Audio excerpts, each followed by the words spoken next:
Well, come on, get your big hat up here. All right. Thanks, Ben. So hopefully you guys all had a chance to do something fun last night. I talked to a couple of you that said, yeah, I went back and hung out in my hotel room and played on my computer. I'm thinking, oh my gosh, you're in Florida, man.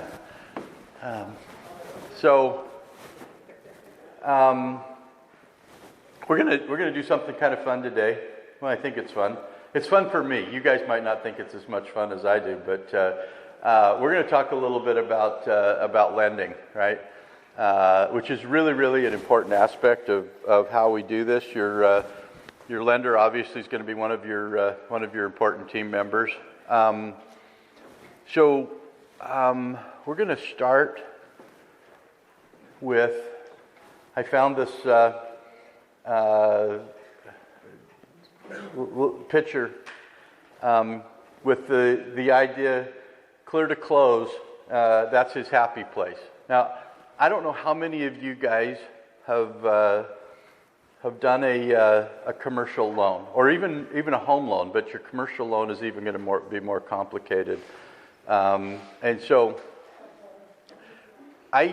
we did one just a little while ago, and this was a Freddie Mac loan.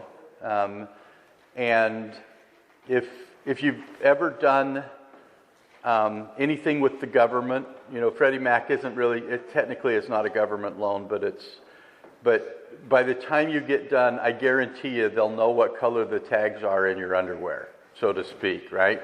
They're going to examine every possible, thing about you. Well, I had a good friend, one of my partners.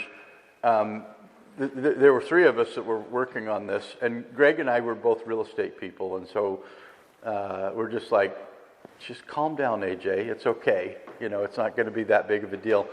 But he wasn't a real estate guy. He was a lender by trade and a CPA, but he'd never done commercial real estate lending. And so every day we're getting notes, we need this. And AJ's like, oh my gosh, I just sent that to them yesterday. They want it again, on and on and on. And I felt really bad. We don't do a lot of deals with AJ anymore because the day after we closed, he went in and they took a piece of his stomach out. Not stomach, but his intestine or whatever, and the stress. I don't think it was us necessarily, but it could have. But Greg and I both feel bad. We're like, we almost killed AJ just trying to get through this stupid Freddie Mac loan. So I guarantee you'll understand this when you finally get to your loan and you've worked 2 months on it, and the last day they're like, okay, you're finally clear to close, and you'll be celebrating too, a little happy place party or whatever. So we're going to talk a little bit about lending and why it's so important.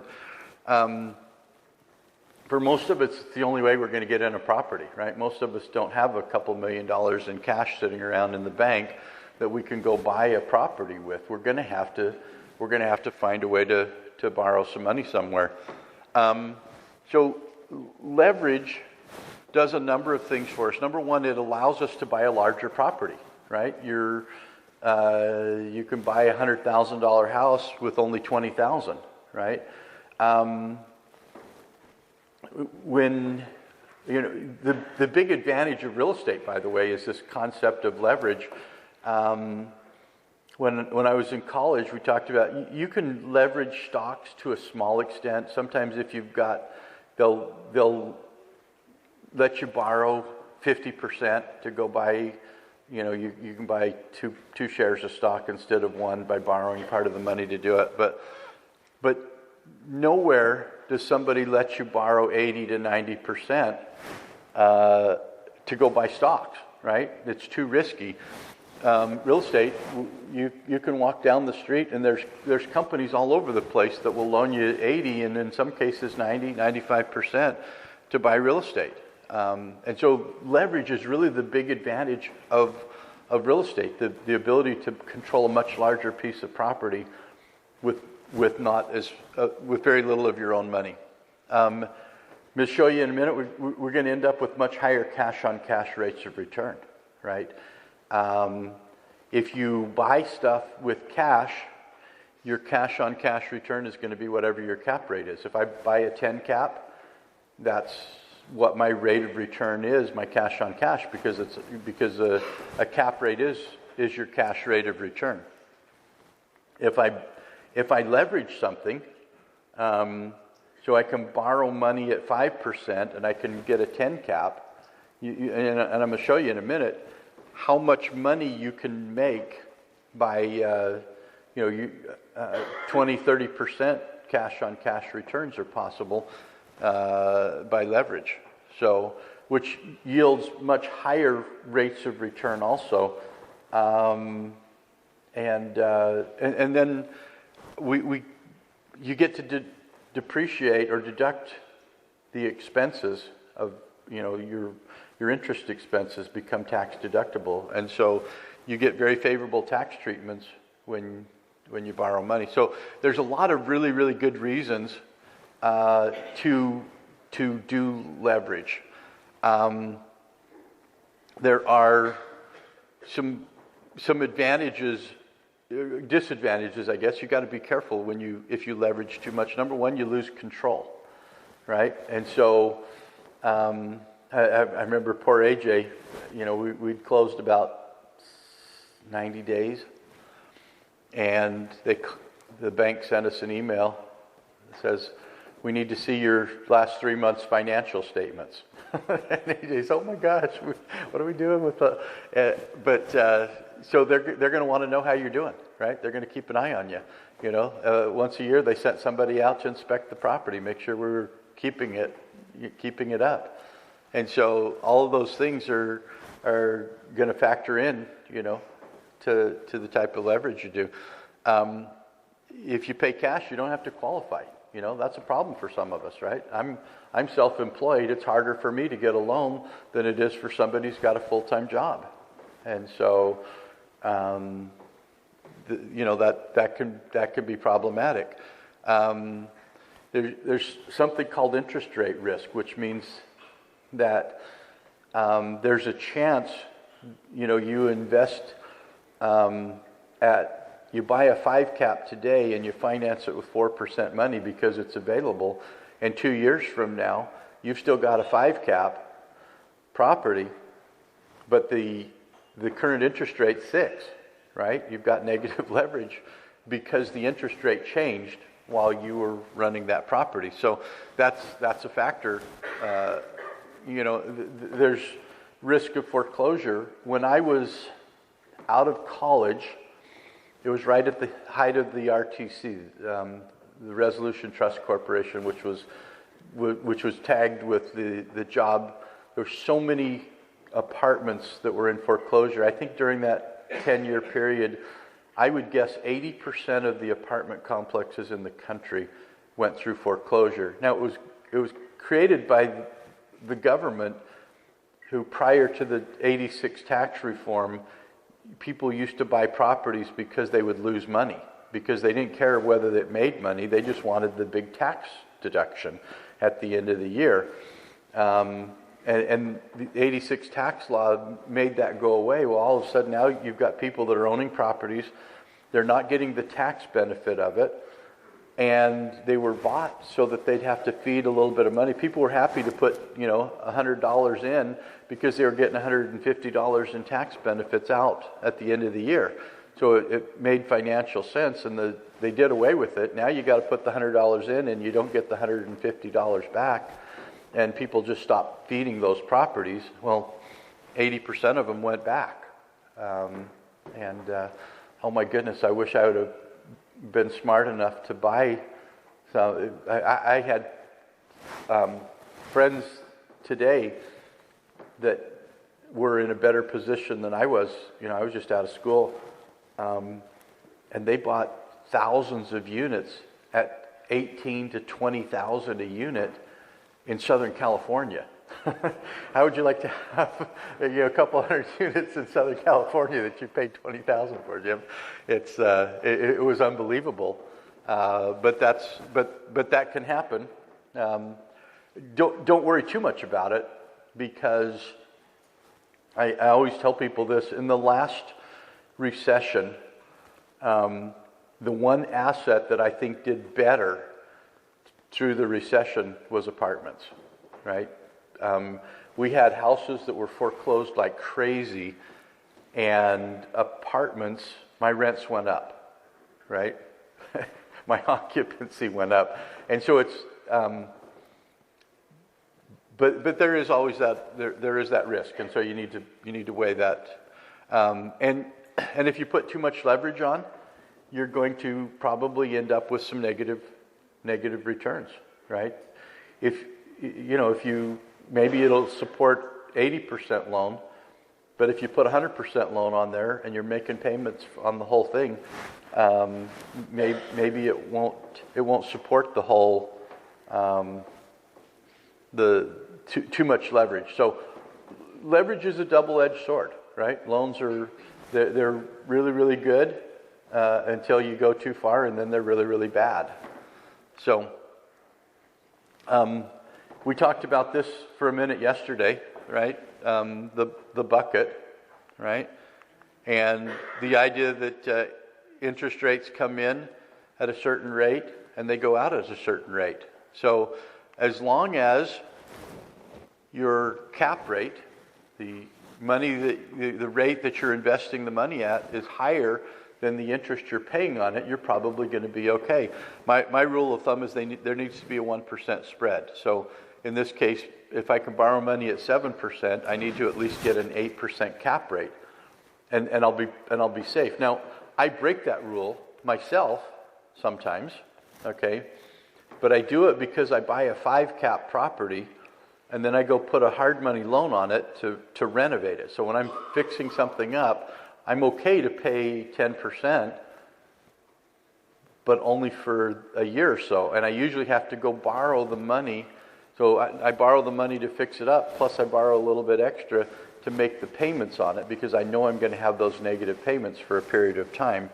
And I also know that when I finish it up, that I'm going to be able to refinance it or sell it. Now, there's a risk there, because if I don't get it done in the year, I've got the money raised for a year to do that. And if I don't get it done in a year, or whenever I've got it scheduled to, I run out of money, now I've got negative leverage. And hopefully, a lot of times by then I've raised the rents enough that that they'll still survive.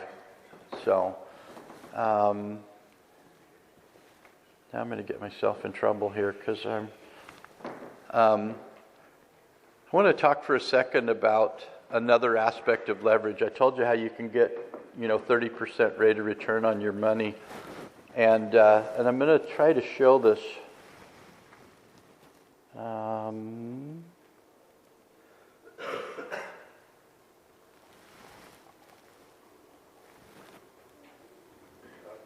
touch it. You're going to screw it all up. Yeah, well, there's an on-off button, and I know that's not it. No, did you push it on off? Because I told you don't touch it. You touched it. I didn't push any buttons. All I did is... there we go. It's this one here. See? Okay.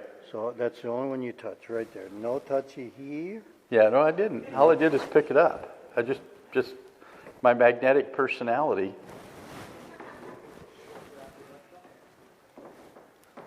We were almost there. Okay. There we go. Okay. So now watch. No, it should have been. Oh no, now we got this screwed up. Let's do. There we go. Okay, so we've got that. Okay, now we'll do. But this is backwards. That one. Oh. This should be.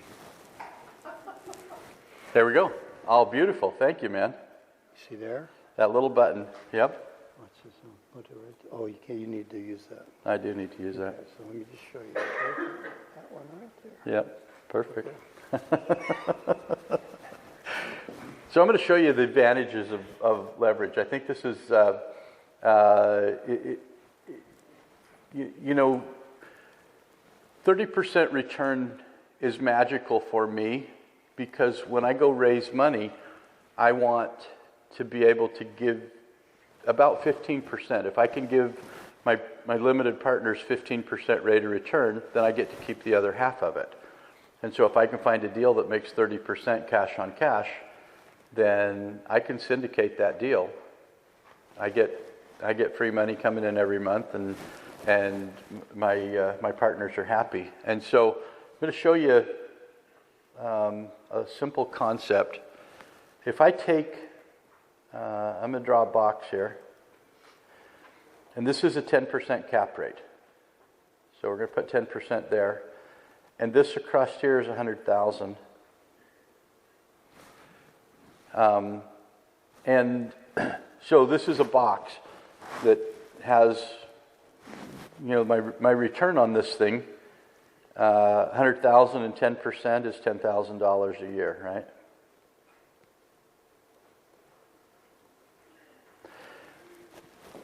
If I pay cash for this property, I pay $100,000 cash. What's my rate of return, my cash on cash return? Well, it's right here, isn't it? It's the cap rate, what we just talked about a second ago. Okay? Because all of the $10,000 a year comes to me. What if I do this? What if I take and I put a $50,000 mortgage on here, and this mortgage is at 10%. So all this area here is mortgage. So that means that 5,000 is over here, comes to me, and 5,000 goes to make the mortgage payment. And what's my cash on cash? Well, again, it's the same. It's still 10% because I just put less cash into the deal and I get less money, right? But most of it's going to pay the mortgage. So let's do this for a second.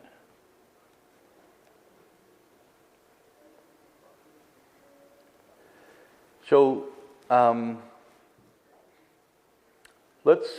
it doesn't matter where I draw the line either, does it? If I do 80%, 80% loan, now I've only put 20,000 in, and obviously 8,000 a year is going to go to pay the mortgage over here. 2,000 is going to come here. So again, my rate of return, my cash on cash, is still going to be 10%. Okay. So let's do this. This is the same 50% loan, but in this case, my loan is going to be 5%.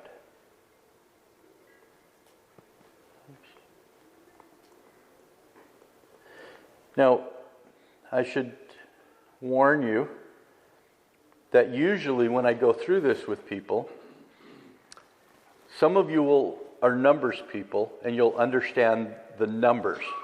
And some of you will understand the pictures, right?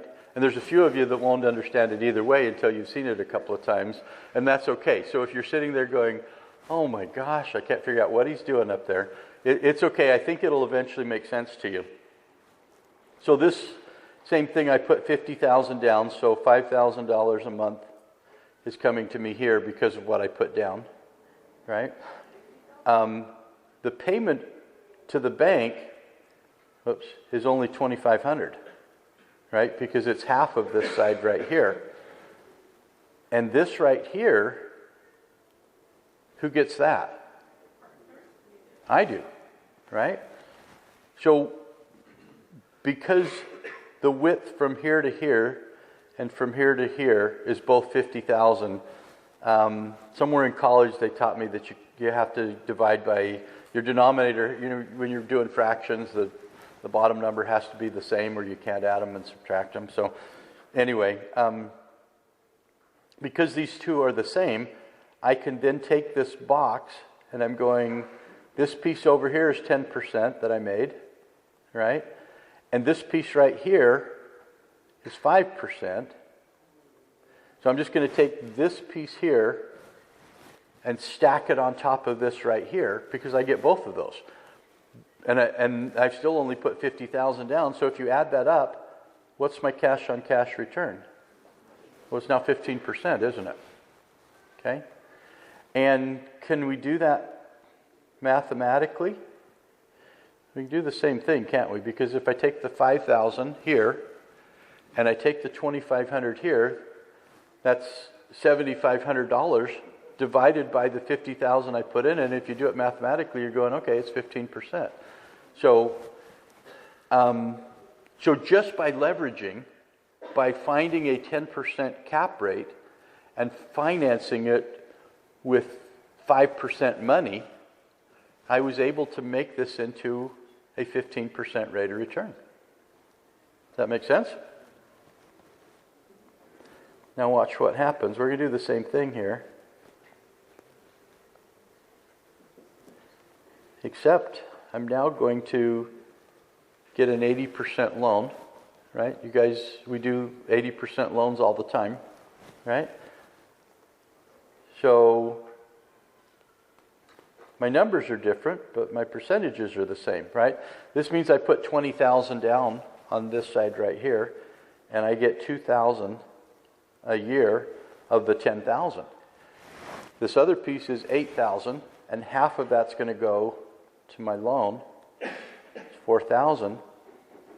So I get the other 4,000 that comes to me. Okay?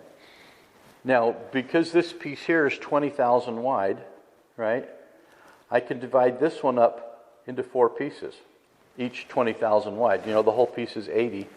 And so, again, 10% because of what I put down. And then I've got 4 pieces of 5%. I'll put this one at the bottom, right? 5, 5, 5, and 5. Add them up. What am I making on my money? 30%. Perfect. And I could do the same thing mathematically, right? Because I'm going to take my 2,000 that I made here and my 4,000 here, which is 6,000, and I'm going to divide that by the 20,000 I put into it. And if you take your calculator out, 6,000 divided by 20,000 is the same thing. It's 30% rate of return. Now, I don't care if you understand all the math of what we just did there, but I want you to remember this one concept, right? If you can find high cap rates, 10% or higher, and you can finance those with 5% money, which is pretty easy to do today, right? Your cash on cash rate of return is 30% or higher, okay? How many of you like to be earning 30% on your money, right? How many are doing it in the stock market today, right? Or your 401k or whatever else, right? This is the magic of leverage on real estate. It's absolutely incredible.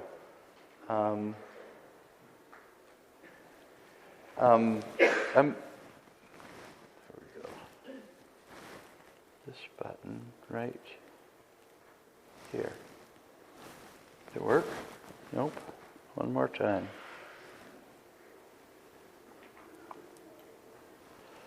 Is it that one? There we go. Ah.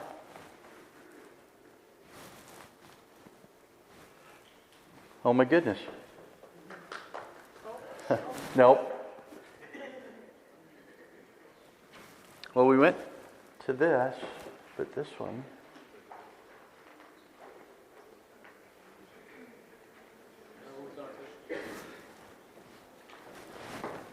Hold on a second. It's showing something different. So it's showing, mine just shows Google up here. And I am definitely not an iPhone guy. You know, they bring us up here to do this stuff. Jim's the, he says I'm his go-to commercial guy. He's my go-to iPhone guy because I'm, see it's showing this, but up here we're fine.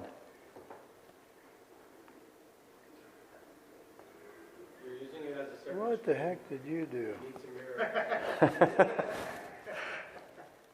we probably gotta.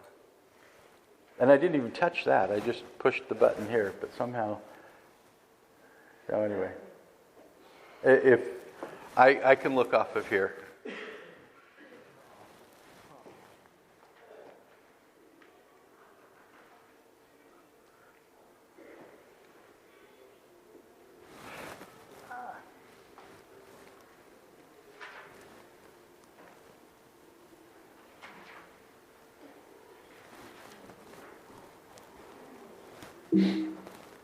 Oh, there we go. But now you got to find it.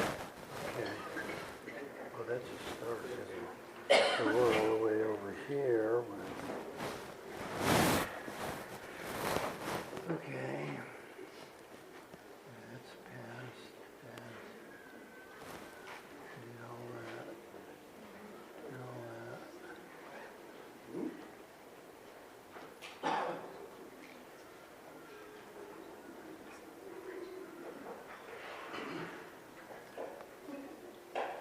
That, I think was yesterday.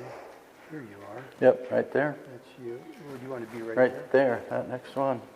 This one? Yep. Okay. And There we go. All right. So it should be, that's, there. Oh, beautiful. He's my hero. I saw a guy work on a Japanese transmission once.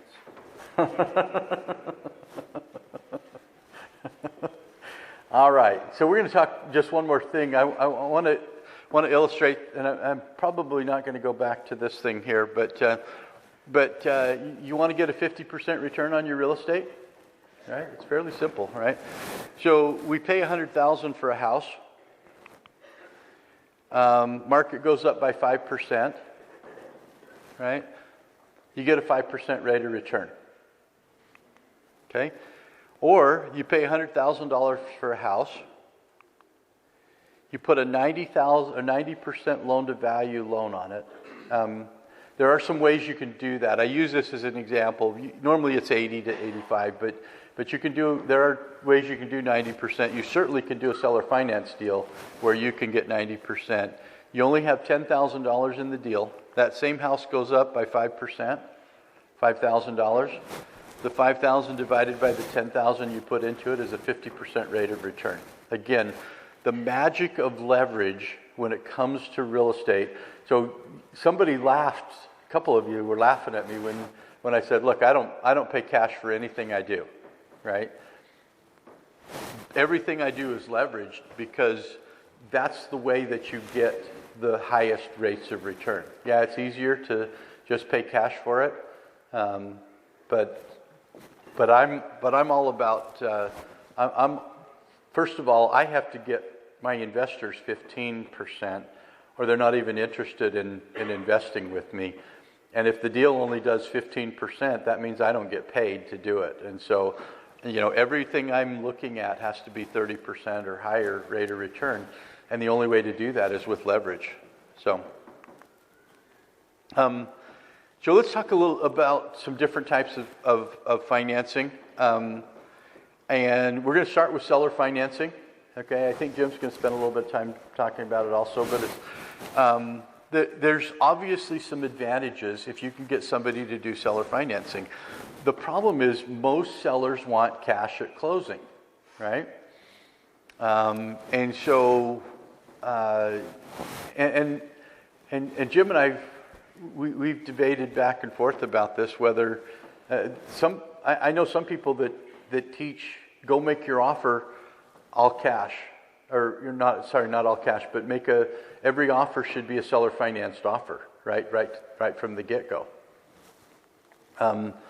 The problem is once you've asked once and they turned you down, it's really, really hard. It's like when you were 16 and you asked Dad if you could borrow the car, and he said no, and then you went to Mom, and she said yes, and then Mom and Dad talked, and you were in trouble, right?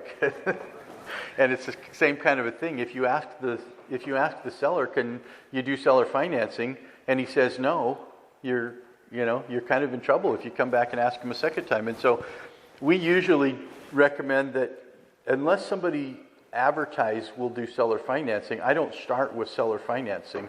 I'm going to start with a regular financed offer. But there's a number of things that are going to come up that are going to make it impossible for me to get financing. The occupancy's too low. So even if I know going in, this thing, about 90%, 85 to 90 is kind of the most, you've got to have that threshold or you're not going to be able to get conventional financing, 90% occupancy.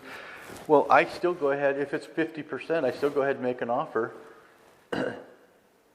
because as soon as I get it accepted, I send it to my mortgage person who's going to come back and say, we can't do this.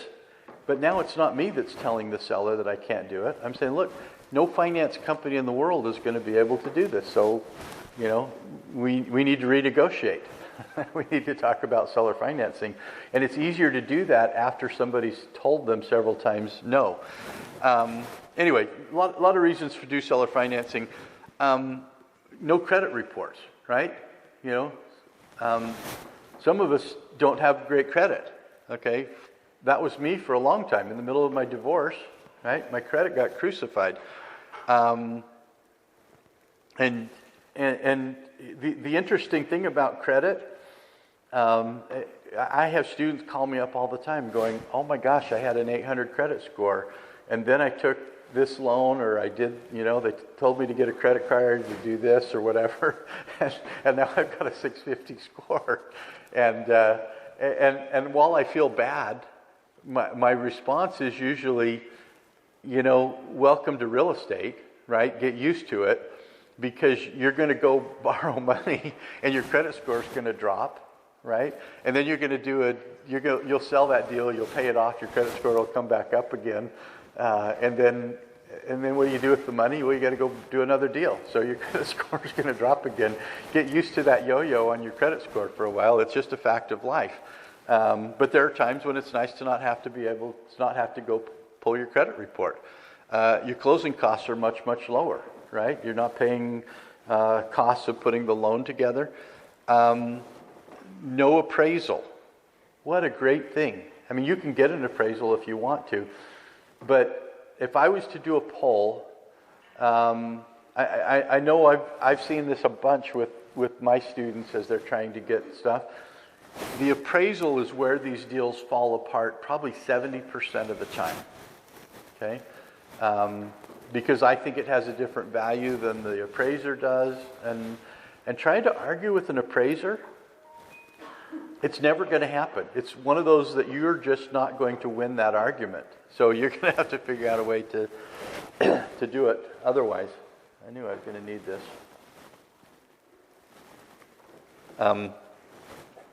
You can negotiate flexible payment terms. Jim did one. Didn't you do one just a little while ago that you didn't have to pay for 6 months or something like that?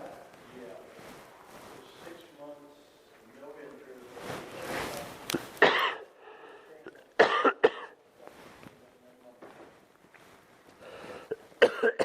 Sorry. So, if you're rehabbing a property, what a great thing, right? To not have to make some payments on it for a while. Again, sometimes you can get higher leverage, right? We just talked about the advantages of leverage. You can put 10% down if they'll let you do it. DSCR, debt service coverage ratio, occupancy requirements, all those things that are going to make it difficult to do your loan, they don't apply. Sometimes it's the only way to get a deal done. I would guess that probably 30% of the deals you look at out there are not going to qualify. Maybe it's higher than that. But there is certainly a factor, a percentage of deals that can't be done with anything but seller financing. So, whoops. Advantages to the seller. You should understand this when you go to negotiate. Your seller is probably going to get a higher price. I'll pay a little bit more to do a deal that the seller offers financing. And the seller is going to end up with lower closing costs. He's not going to have to worry about the deal because he knows what it's worth. He's not going to have to worry about the appraisal. sellers get favorable tax treatment for doing this. So the way that works, without giving you a whole lesson on taxes, is if you sell a property for cash, you have to pay taxes on the entire amount of cash that you took. If you make $100,000 in 1 year, that puts you into a fairly high tax bracket, right? So as opposed to making that same $100,000, but let's say I get paid out, $20,000 a year for the next 5 years. Well, I only have to pay taxes in year 1 on that $20,000 that I got, which probably puts me in a lower tax bracket than collecting the whole $100,000 at the time. So, so there are some tax treatments, and it helps to at least understand that there are some benefits to the seller, because most of them are saying, no way, man, I need all cash.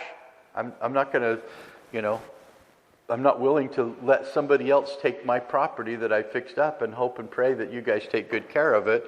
And everybody's heard the nightmare story, and some of them exist. So, but again, for the seller, if the seller hasn't taken good care of that property, seller financing is the only way he's going to get the deal done.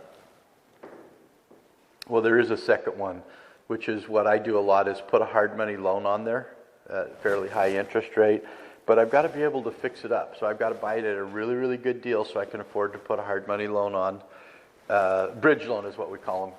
But so let's talk about conventional loans. A conventional loan is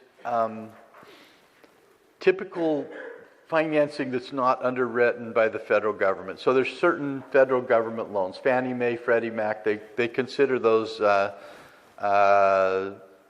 certainly an FHA loan. There's FHA commercial loans underwritten by the federal government. Anything that's not a specialized government loan, we call it a conventional loan.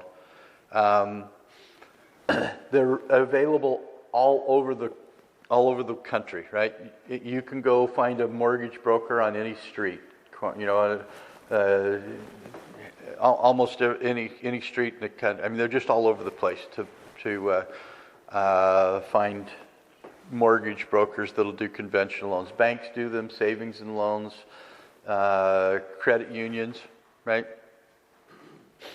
Your typical loan to value is going to be 75%. You're going to come up with 25% down. But many can go 80% loan and 20% down. It's very difficult to get one that goes much more than that without doing some form of a second on top of it. And those are possible. Both loans, if you put them on at the same time, both loans will have to meet debt coverage ratios. So, with low cap rates today, it's really, really difficult to get something, even with an 80% loan, it's difficult to get it to meet your debt coverage ratio unless you got a really good deal, unless you got a really good cap rate that you're buying something at. Most of these, they're not like a house loan where you get the loan for 30 years. Most of them are amortized like they're a 25-year loan, but their payoff is in 3, 5, 7, or 10 years. It's very unusual to get a conventional loan that goes longer than 10 years. Some of the government loans are 30. There's even some of the FHA loans are even 40 years.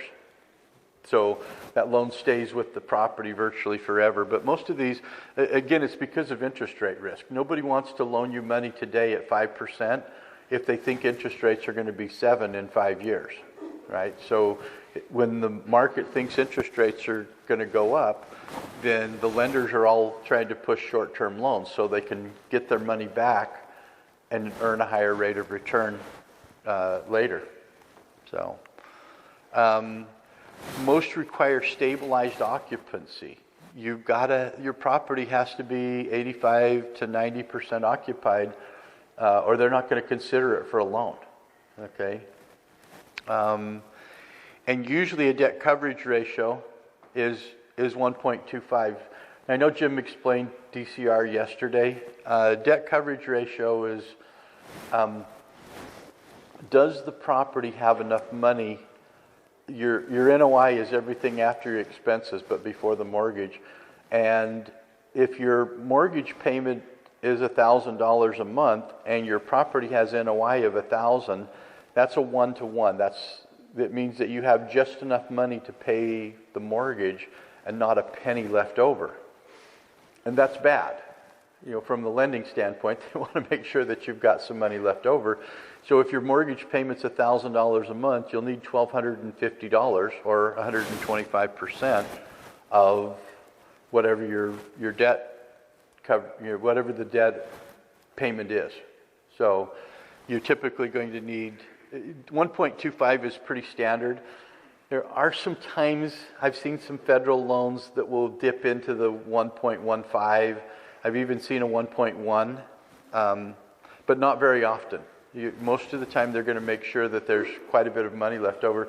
So when you're buying a 5-cap property and you're financing it with 5% money, there's not enough money to meet that debt coverage ratio. That's where a lot of these deals, that's where they fall apart. The guys buy property, fix them up. They try to, they bought it at a 5-cap. They think they can sell it at a 5-cap, and the new buyer can't get a loan on it because at the price they're charging. So most of the stuff I fix up, I have to sell it at about a 5.5 cap. I can buy it at a 5 cap. I can raise the value of it, but the new lender, if it doesn't meet that debt coverage ratio, I'm probably not going to be able to sell it for as much as I think I would be able to. Credit reports typically 650 and above, right?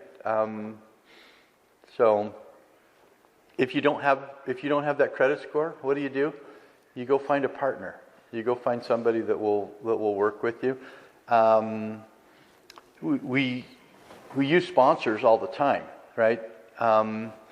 For a lot of like a Fannie Mae, Freddie Mac loan, you go borrow $5 million, and they want the sponsors to have $5 million of assets, right? And not just in assets, but like 20% of it needs to be liquid. So somebody's got to have $1 million in cash in order to do that loan. Well, I don't. And so you're typically looking, it's very common in commercial to go find a sponsor, somebody who has some net worth, and let them take care of your credit score if that's what you need, or to provide the net worth. A non-conventional loan, FHA or HUD loans, they're usually they're targeted for certain specific needs that the government wants to encourage. Okay, LTVs up to 83%, usually 30 to 40 years, so you get a much lower payment on loans like this. These are usually non-recourse, by the way. I don't know, most of the time when you get a conventional loan, it's going to be a recourse loan, which means that if for some reason the property goes bad, the lender can come take the property and then sell it, and whatever's left over that the property didn't pay off, they're going to come sue you for a deficiency judgment. With a non-recourse loan, they can't come after you. Okay, I'm almost always looking for a non-recourse loan, because if I'm getting the full benefit, I'm okay putting my credit on the line. But with me, I'm only getting half of the benefit. The other half of it's going to my partners, and none of my limited partners want to sign on the loan with me. So why should I take all the risk for them? And so I usually pay just a little bit higher and get a non-recourse loan. Most of them, their minimum loans on these are $5 million and above. They are assumable. Okay, some of these others are conventional is sometimes assumable, but most of the time not. Most of them have to be stabilized properties. Every once in a while, there's an FHA with a rehab provision, but I've never seen it done myself. I know that they're out there. So conforming and non-conforming. You guys know who Freddie and Fannie are, what their roles are in the lending? Freddie Mac, it started with Fannie Mae.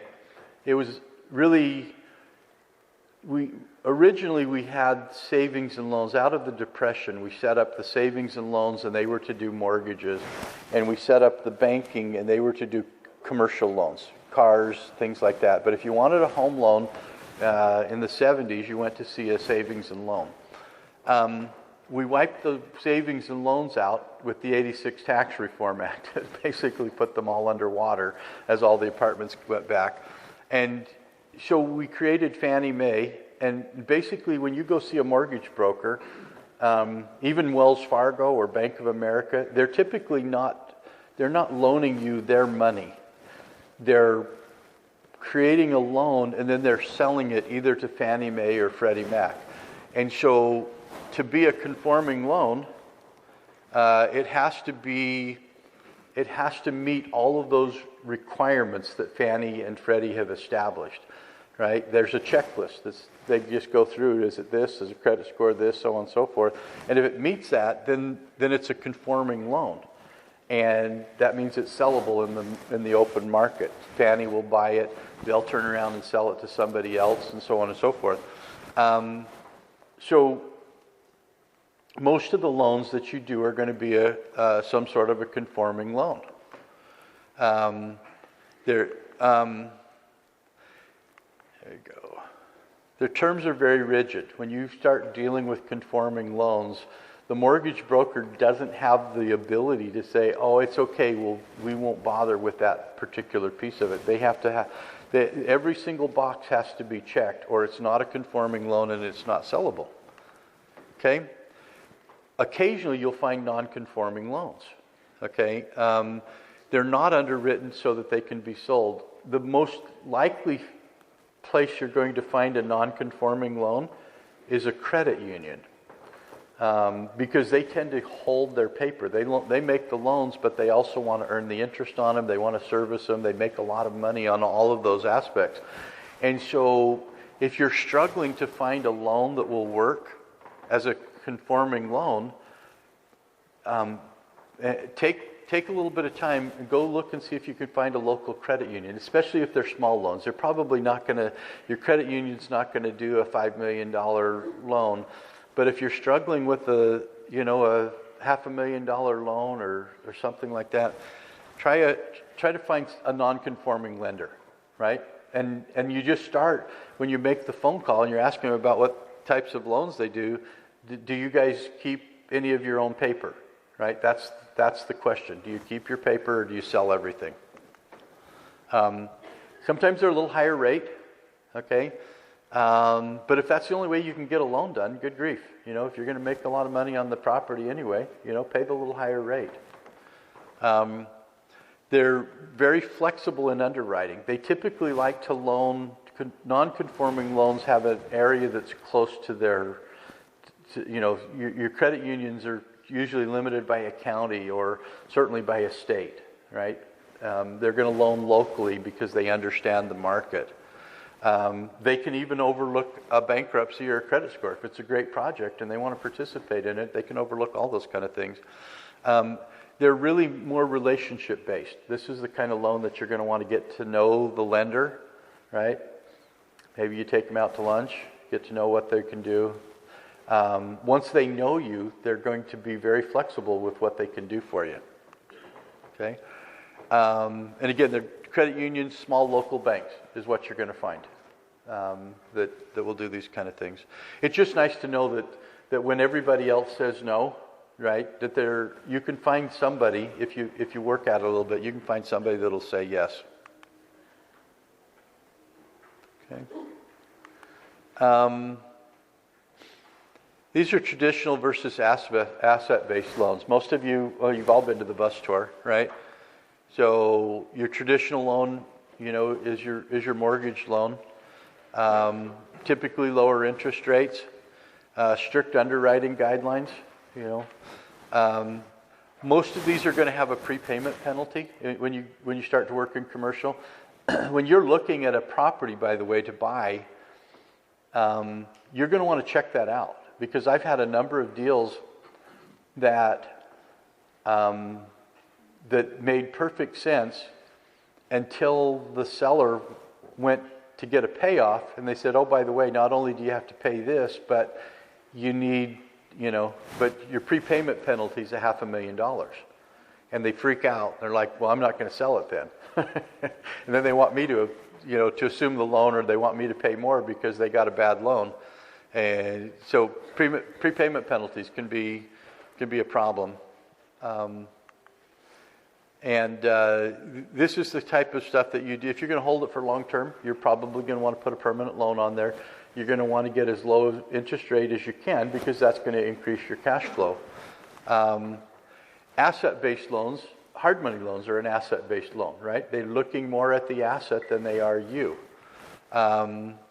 So they're a lot easier to get. Most of the rehabs that I do, by the way, I use an asset-based loan. We call them a bridge loan, okay? But they're going to loan me 75 to 80% of the purchase price and 100% of the rehab, or 90 to 100% of the rehab. That when you put it in, it's like 80, 85, 87% is typically what I'm looking at.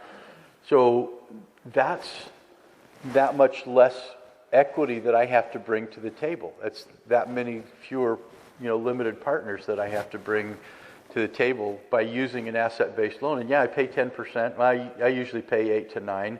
You guys will probably pay 10 for an asset-based loan, sometimes 2 to 3 points. But it's worth it for me, because if I'm paying 10 for my loan, and yet I've just told you the equity, the partners that I go get, they want 15, right? So I'll pay 10 all day long and get as much money as I can get with 10 to avoid paying 15 to my equity partners. Again, the more leverage I get, the better off, and that's why asset-based loans are really, really beneficial to me. So, or I could go get a 75% loan at 5%, right? Yeah, I save a little bit on interest, but I have to give up 10% more in equity, and they want 15% on their money. So it makes perfect sense to do asset-based loans, especially if they're short-term. Loan value is typically based on the future value of the property. Again, this is where my deals tend to fall apart, if they're going to fall apart, is we know what it's worth today. It's, can I figure out what it's going to be worth in a year when the rents go up? And it's a simple calculation.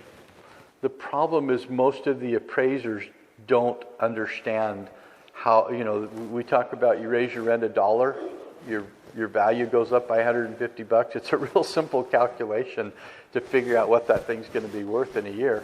But it's very difficult to get the appraiser to see that and stick his neck out a little bit. So anyway, that's where they fall apart, is when you're doing a future value loan. The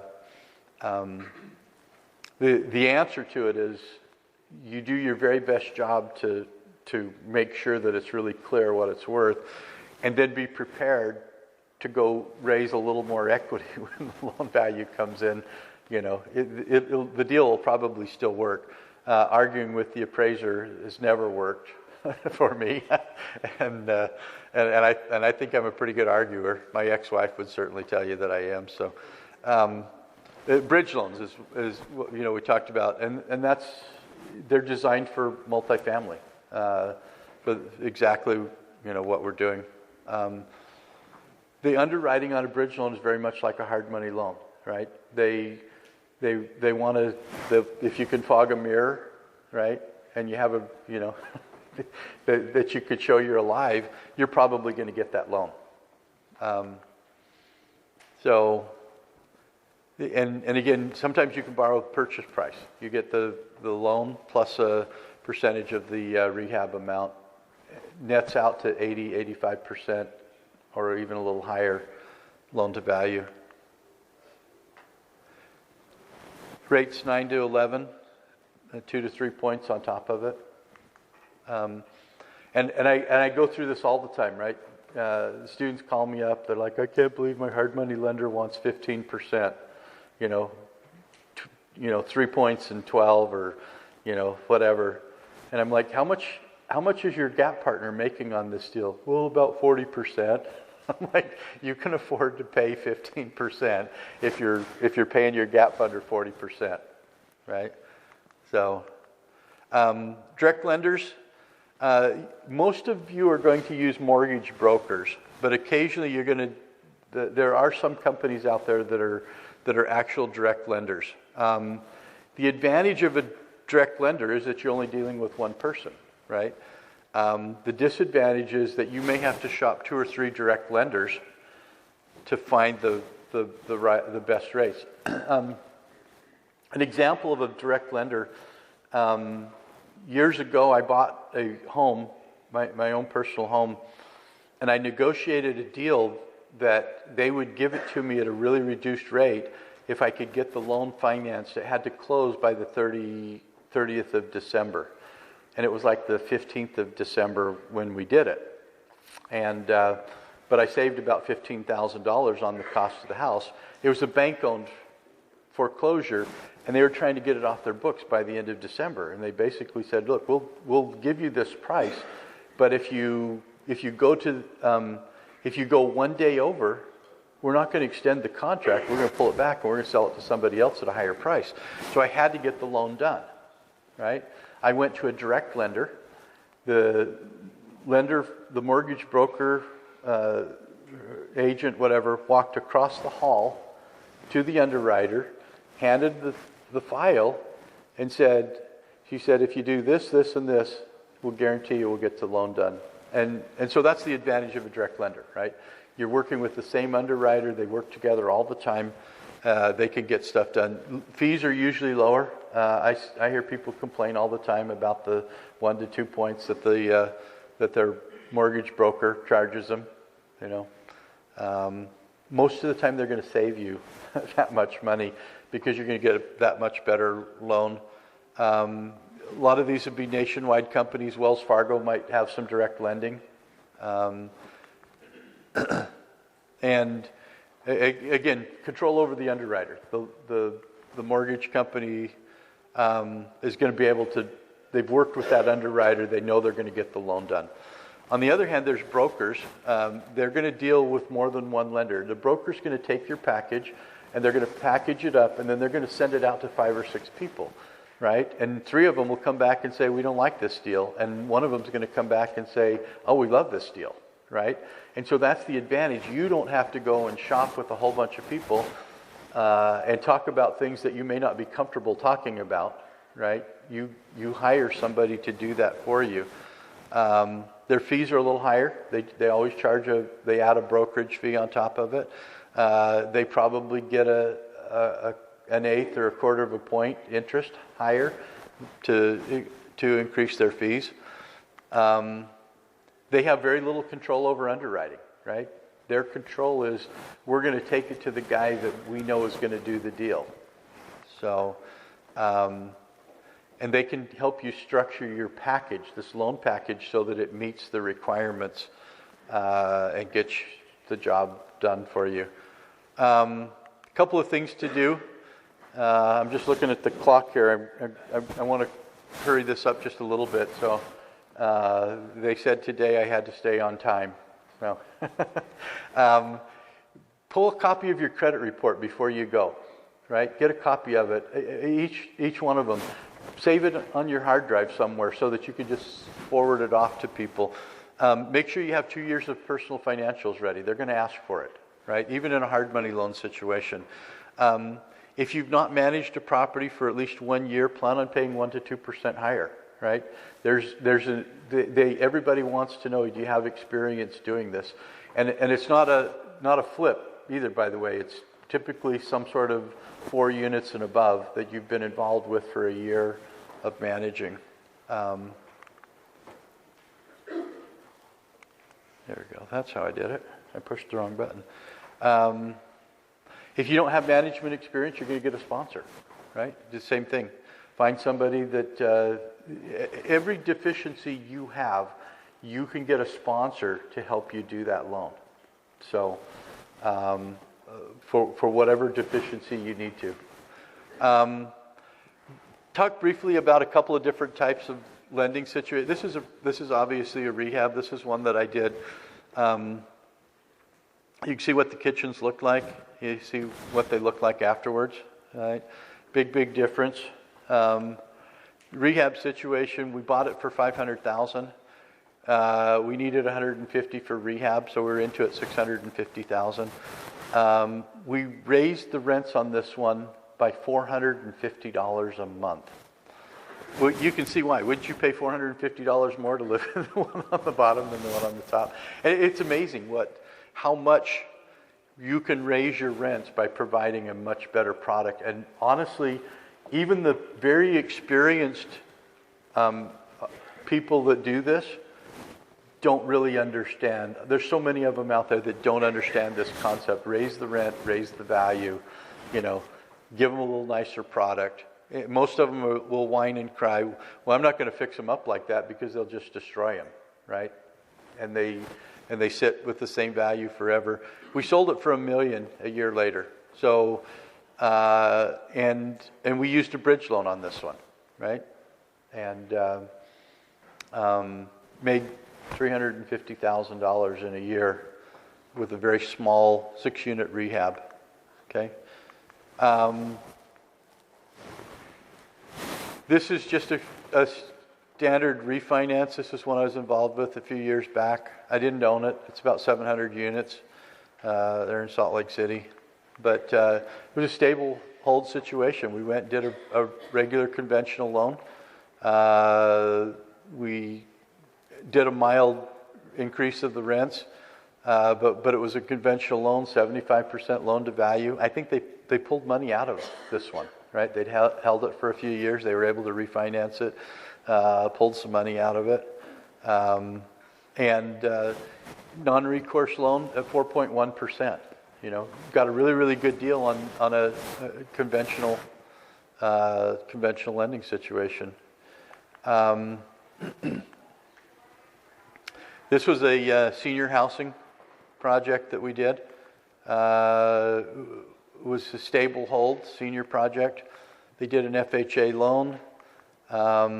They 83% loan to value on this project. It was also a tax credit project, but they got a 3.9 non-recourse FHA for 40 years on this project. And that was able to boost their cash on cash up to 15.5%. This is one that you may see once in a while, and this was a construction to perm loan, where we actually qualified for a construction loan at construction loan rates with a guarantee that we would convert this, they would convert this at a permanent loan at the end of the project. And so it was really 2 loans in one. Now the complication when you do something like this is that you have to meet those specific terms. Our occupancy had to be 90% or we wouldn't get the permanent loan. Our NOI we had an NOI conversion also. So we had to hit a certain NOI or we didn't get the loan. We had, and that made it difficult. At the beginning of the loan, I couldn't, normally you say, well, we're just going to give away a lot of free rent, right? We need to get it leased up within a certain period of time.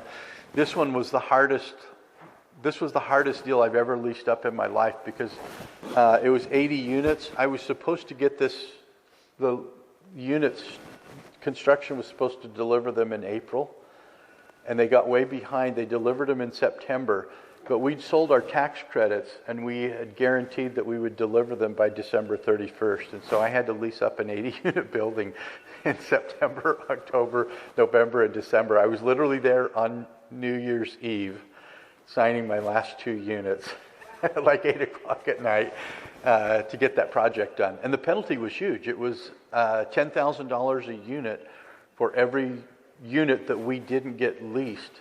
It was huge to do this.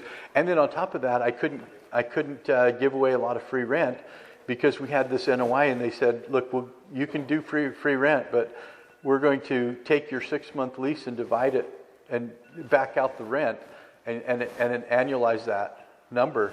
So it would have taken my NOI way down. We actually gave away free TVs on this project. It was the coolest thing because the TVs and the basically did a little mini model kind of a thing and threw a 32-inch flat screen TV in there. People would wander through, and the husband would kind of wink at me and he'd go, if you throw in the TV, I'll rent this unit. And of course, I would say, let me talk to the boss. I'll talk to the owner, but I might be able to talk to him. Of course, I'd intended to do this all along, right? So I leased more units than you can imagine with a $350. It was cheaper than free rent, right? I threw in the TV. Anyway, these kind of things, they come with their own set of issues, but it's out there. It's a possibility. So here's to hoping you find your happy place. And when you start to do some of these, you'll know exactly what I'm talking about when we talk about finding your happy place. Right, Nick? All right. Applause, ladies and gentlemen.